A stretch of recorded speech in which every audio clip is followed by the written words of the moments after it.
This is the Schroth Boss Podcast, a show that helps parents of kids with scoliosis find clarity in their path navigating the scoliosis journey. You are about to be spoiled. Dr. Katie Blanchard, Schroth Method physical therapist and coach, brings together physical therapists, spine surgeons, and parents to share and discuss tips and tricks for managing scoliosis. Scoliosis is not easy, but don't worry, we've got your back.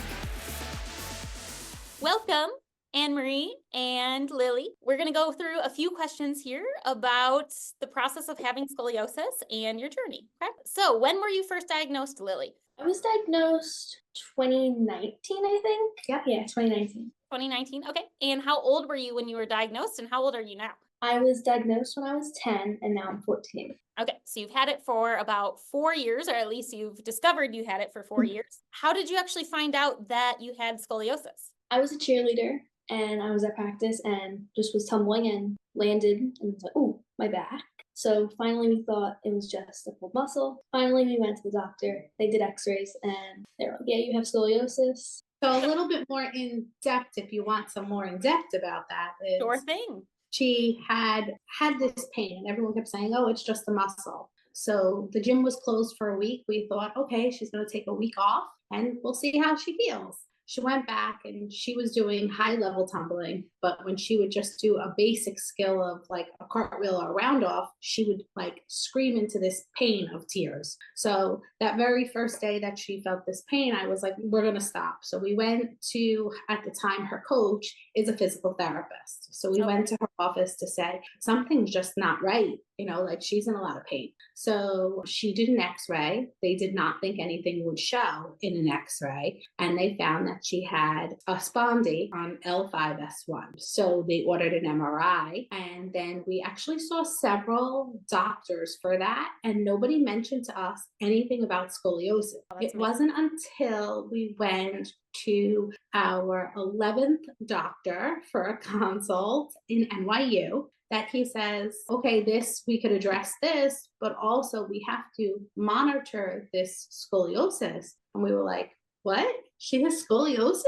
We've seen a lot of spine orthopedics. No one has told us this. And so he was like, well, let me show you. And he showed us and explained it to us. And so it kind of came as a surprise because we weren't really going or anticipating that was the, answer. Yeah, definitely. It's amazing how sometimes our viewpoints and the viewpoints of healthcare professionals are very tunnel visioned in on, okay, you were having this pain and what is the cause of this pain without zooming out and looking at your whole spine, So kudos to that 11th provider that finally looked at the whole picture, and looked at you as a person, not just as there's this one thing in your low back, that's causing this type of pain. So that was good that you finally found somebody who would give you, the whole picture and the answer that you definitely needed. So after that whole diagnosis, what was the next step after that? Did you end up having surgery? Did you do exercises? What happened from there? I started doing physical therapy for 3 years. So I did that. And then we ended up putting me in a brace. Great. So now I've been in that for 2.5 or 3 years now. Yep, April will be 3 years. So pretty much 3 years now. Awesome. And now I'm back in physical therapy after I had my surgery for my spondylolisthesis, the fusion. So now we're focusing more on my scoliosis in therapy. Good. So basically for you have a little bit of a different situation. You had that spondylolisthesis in the low back. So you had to get that, fused surgically to help with your pain. And you have a little bit of a post-surgical recovery from that. But then once that's taken care of, now you have scoliosis that you can address because you don't have, hopefully you don't have as much pain with that in your low back. And so that's the purpose of bracing and things like that. Does that sound correct to you? Yes. Okay. So how has your experience with bracing been? You've been bracing for a while now. I'm sure, there's ups and downs, but tell us a little bit about that. So I work 16 hours a day. So I'm constantly looking at the clock to see what time I should put it on, if we have plans the next day, what time I want to take it off. So constantly trying to figure out what time to put it on. So a lot of planning and scheduling, which is because in general, there's research that says you have to at least wear the brace for 12 hours. So if you can hit those 12 hours, then you're not wasting your time. you know, and anything over those 12 hours are going to be even more beneficial for you. So the fact that you're scheduling it out is really, really good to make sure that you get those hours in. And that's a good tip for, you know, people who will be listening to this is like, be proactive and like, it's okay to like write out what you need, what times you need to wear it or put it in your phone or things like that. In the beginning, we had a big notebook full of brace on, brace off, how many hours that was. Now it's just like a little text that I just send, you know, 3 o'clock brace on. I also have a timer that's Awesome. 16 hours, so I can just visually see how much more time I have for the day. So that's been very helpful. Yeah, awesome. For sure. That's awesome. What color is your brace and do you have a pattern? It's just plain like clearish white with straps everywhere. So it sounds like you're doing well with that. What are you doing in physical therapy? Are you doing some like scoliosis specific Schroth kind of breathing exercises or just strengthening? Just strengthening and like stretching. It has helped a little bit because I feel more comfortable in my brace and it's more, you know, noticeable that way because I can't see it. So feeling that I am more comfortable in my braces, definitely. The true test is going to show that on February 28th, she has new scans. Okay, So good. we'll be able to see what those scans, you know, show, as even while she's been braced over the last 3 years, her scoliosis has progressed and she has worn it loyally, nothing less than 16 hours. So sometimes on her birthday or a special occasion, we'll say, let's skip it. So, you know, for a few hours, depending on, Which is you totally okay and well yeah, deserved. yes, but so hopefully we'll see that it hasn't progressed and that maybe we're making some improvement. Yes, definitely. You know, getting that next x-ray is always like the tell-all of how things are going, but it sounds like you're doing everything in your power to be proactive. So, you know, you're doing your part and it's kind of like it's your effort and then your body. And sometimes they go together, sometimes they challenge each other. But you're doing all you can do with therapy and bracing, which is really, really awesome. If there is one thing that you say that you struggle with the most because of your scoliosis, what would that thing be? Definitely mentally. It's always something that I'm thinking about, even though I know right now it isn't causing me any pain. It's always like a thought in the back of my head, like while I'm working out, is this a good exercise to do?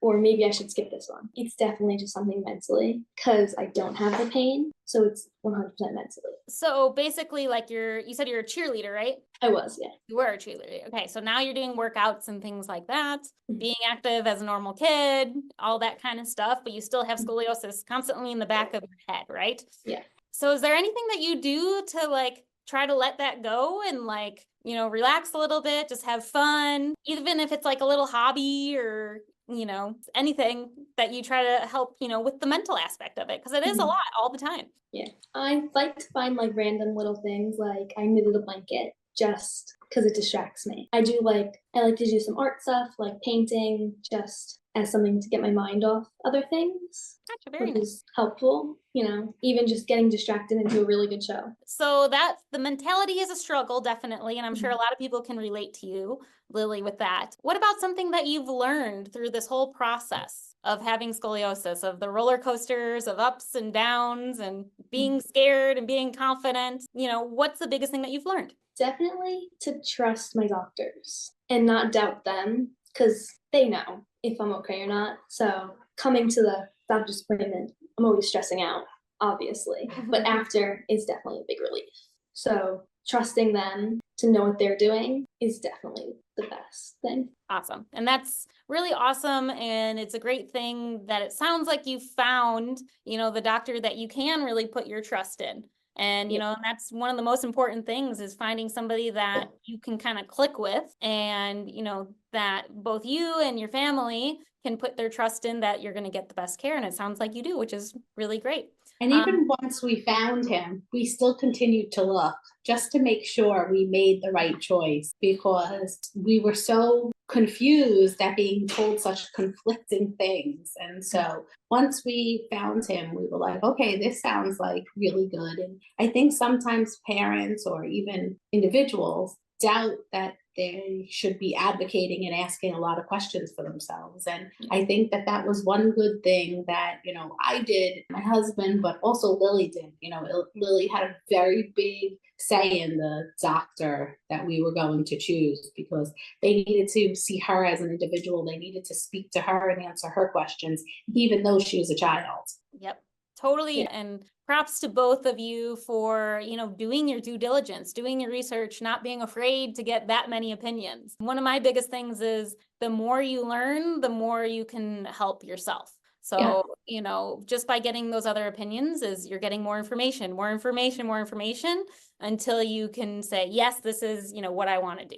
So props to all of you. And I'm sure you're still learning as you go. Yes, always, every day. Awesome. Well, is there anything else that you would like to share with me, whether that be about your scoliosis journey or any questions that you may have that I can answer for you before we wrap everything up? Just one thing. So definitely, like, when you're at doctor's appointments, even if the questions seem stupid, because I've asked stupid questions about my nails before surgery. Can I keep them? It's stupid things that other people won't understand fully, but it was definitely a peace of mind to me. Like, can I bring my prayer card into surgery with me? Can I keep my nails on? When can I put my earrings back in? Stupid things that, maybe the doctors are like, why would this girl ask me this? But to me, it was very big to know that I had control over something. Yeah, I love that. Yes. Ask away. Yeah. Those are big things to you. Those are big things to, kids going into something like that.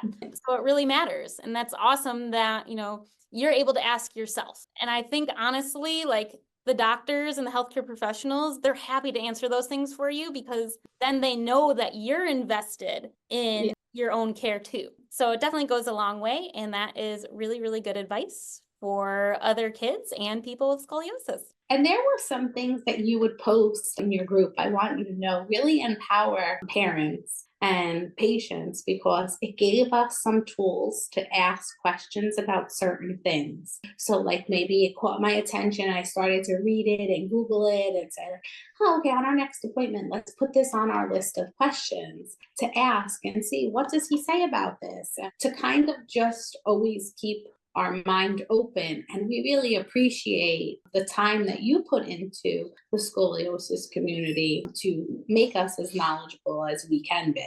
Yeah, definitely. And that's why I do what I do. Everything, that I put out there may not apply directly to you, but there might be one little thing that makes a big difference for you specifically for your life. That one question may make a big difference. So I'm happy to help and I'm happy to educate. And I'm so glad that I have connected with you both. And I'm so glad to be able to share your story, Lily, because, it's been a journey for sure. Yeah. And there's a lot of kids out there that, can relate to you, but they may not know it. So it's good, to share your story and your journey so that other kids can hear it and maybe not feel so alone in their scoliosis journey too. Thanks for listening to the Schroth Boss Podcast. Want more info on scoliosis and the Schroth Method? Join our free Facebook group or connect with us at schrothboss.com. See you at the next episode.